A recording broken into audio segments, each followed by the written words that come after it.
Hi, hello, Dr. Wang here. Today I'm going to do a demonstration on this assignment called Plasmid Editor 2 Annotation.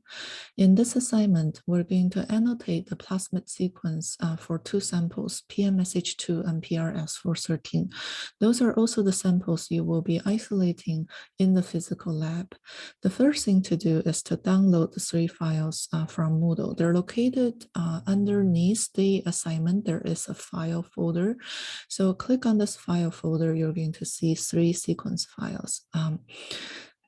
I have those already downloaded on my computer. So I'm just going to open one of them up to show you what sequence file looks like. So I'm going to open this with a text editor. So you can see that the sequence file, this is, by the way, in a FASTA format.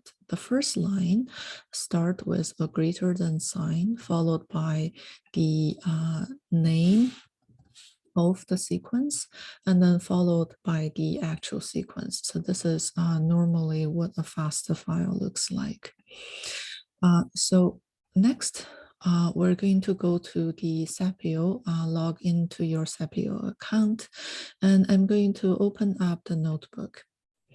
So over here, I have already created a project called Bio125. It's a good idea to keep all your sequences and projects organized in Sapio so that if you want to revisit any of them, they're easily organized. So over here, I created an experiment for all my training videos. So in this experiment, I have a couple of modules, right? So for example, the first module is the first assignment we did, identifying open reading frames. So here I'm going to add another plasmid editor module. All right, so over here, I'm simply going to drag the files that I have downloaded into here. Okay, so over here, the first thing I'm going to do is to rename this module. So this is the annotation assignment. Okay, so within this tab, I'm also going to rename this tab to be the name of the sequence file. Okay, so this is what it looks like. And the next thing, I'm going to add a new tab. So this time I'm going to drag this PMSH2 in here. Okay, so this is the PMSH2 sequence. So here I'm going to type this as PMSH2. I'm also going to add my initial DW right here. When you do this on your own, you can either add your own initial or do not add any initial, right? So I'm just adding here to indicate that I did the work. So when you submit your own assignment, please do not use my initial, use your own or just don't use any. Okay. So as I said earlier, this is basically a plasmid DNA, which is circular, right? So the first thing I'm going to do is to change the format from linear to circular.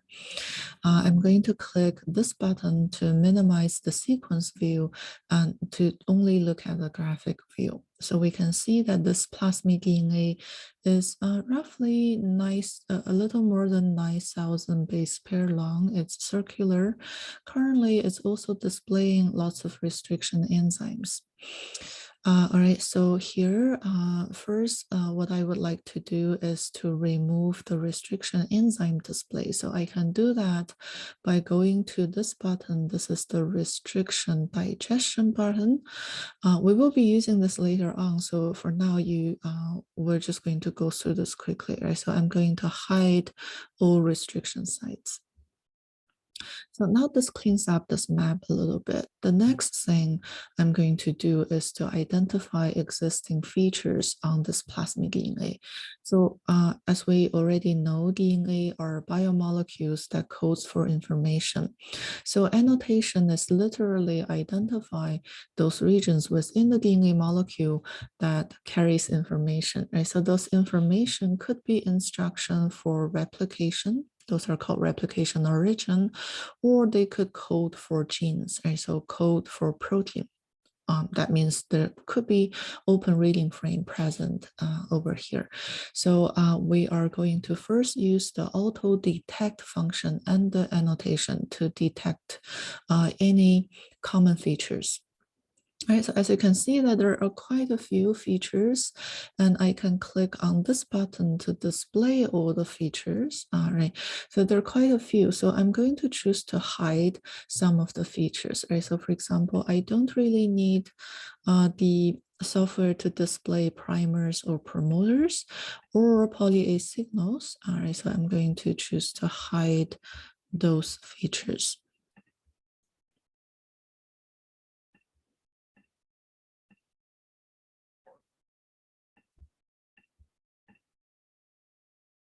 Okay. So here, when I exit out of this, it's going to ask me whether I want to save this setting. I'm going to say yes. All right, so here you can see that I have cleared up, right? So hide the unnecessary features. So currently this map is displaying two replication origins, right? One here and another here. And it's also displaying a CDS. CDS stands for coding sequence, and another name for that is open reading frame.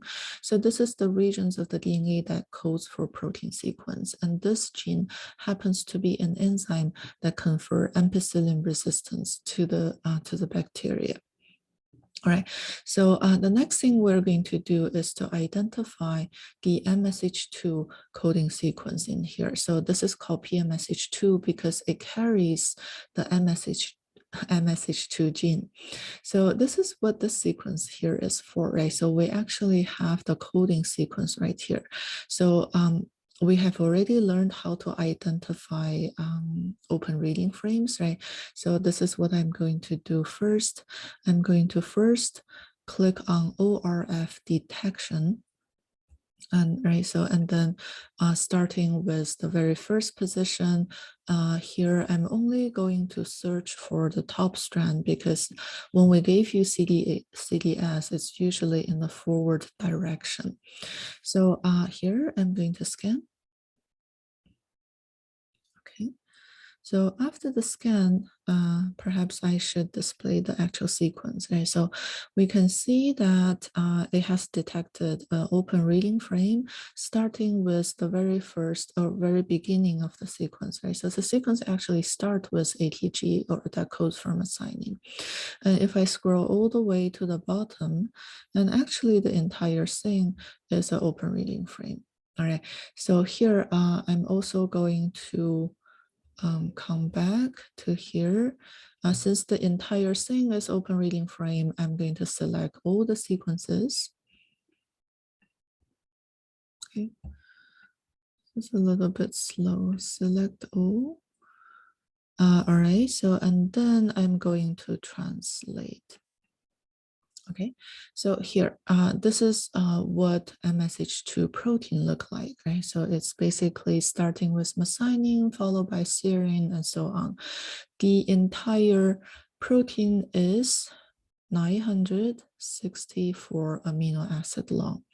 So here I'm going to take a shortcut here. Right? So because I know this is such a long open reading frame, when I search for this open reading frame on the plasmid DNA, I can simply go to ORF detection. Right? So again, I'm going to start from the very first position. And then here, minimum length. Since I know it's like more than 900 amino acid long, I can basically tell the software to only look for really long open reading frames. This time, I don't really know whether it's on the top strand or the bottom strand. So I'm going to search both orientations. Okay, scan. So once I do that, you can see that here detected an open reading frame, right? So I'm going to click on this arrow to highlight this sequence and then go to annotation sequence feature. So here I'm going to manually call this MSH2, right? So here, right, so the start and end, this is basically the actual open reading frame, and the type, I'm going to call this CDS, coding sequence, right? So for the color, I'm going to make it purple, okay, and then add feature. So here we can see that the software has annotated that this region of the plasmid DNA actually carries the MSH2. So just to double check, are we looking at the right protein sequence? This one starts with methionine followed by serine, serine, and threonine, which is identical to basically what we just did here. So let me just translate. I'm going to select all and then translate. Okay, so this is a little weird. Looks like okay, it's coming up. So let me do this one more time. I'm going to select all and then translate the forward direction. Something is not quite right. Well, anyway, I'm going to, looks like the software is a bit frozen, which is fine because we can still see, right? So the actual MSH2 should start with methionine and then end with, followed by serine and serine, right? So which means that we have the right annotation. So here we just finished the annotation for PMSH2, right? So here, the next step is to annotate PRS413 in a similar manner. You're simply going to import the sequence and then use the auto annotation function. This plasmid DNA is the actual empty vector. There is no MSH2 insert. Right? So all you have to do is to use the auto annotation function, clear it up a little bit, and then you can save the two graphic images. Right? So you can either take a screenshot for PMSH2 and another screenshot for PRS413, put them side by side in a Word document, save as PDF, and then upload this single PDF file as your submission. So this is what we are looking for in your annotation. When you do this, please make sure don't use my initial, right? So please either don't use any initial or use your own, okay?